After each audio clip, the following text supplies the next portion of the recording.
When I hear these things about let's make America great again, and I think to myself, well, exactly when did you think America was great? We're not going to make America great again. It was never that great. There's things that are savagely wrong in this country. What we're seeing in this country doesn't reflect our spirit. What we're seeing in this country doesn't reflect our potential. Raise your hand if your government plan would provide coverage for undocumented immigrants.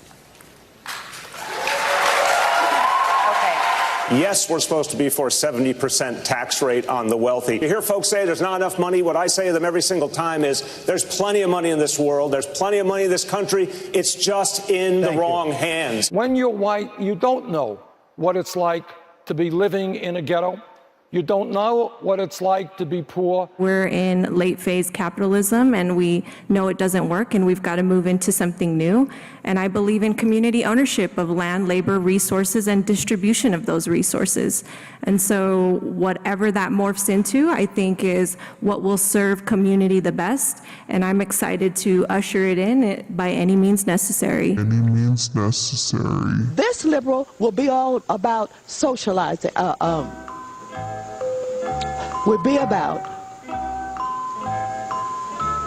basically taking over and the government running all of your companies. Raise your hand if you think it should be a civil offense rather than a crime to cross the border without documentation.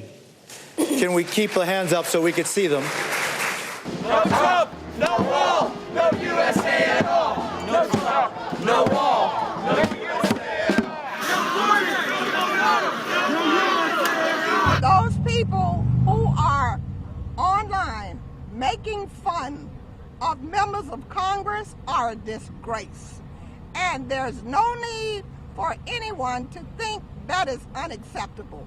We're going to shut them down and work with whoever it is to shut them down, and they should be prosecuted. I want them shut down. I want them silenced. I want them muted. I think they are horrible for our society. And so, folks, look, if you start off with the notion there's nothing you can do, well, why don't you all go home then, man?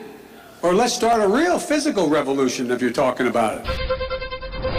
A so-called anti-fascist website is encouraging, quote, all manner of physical violence against Trump supporters and capitalists. Today we are lifting up these stories in the hopes that you will see the light. And if you don't, we will bring the fire. Yo! Get the out of here, Andy! Get the out of here! Get the out of here! After arriving in the emergency room, I had a CT scan, which confirmed that I was diagnosed with a brain hemorrhage.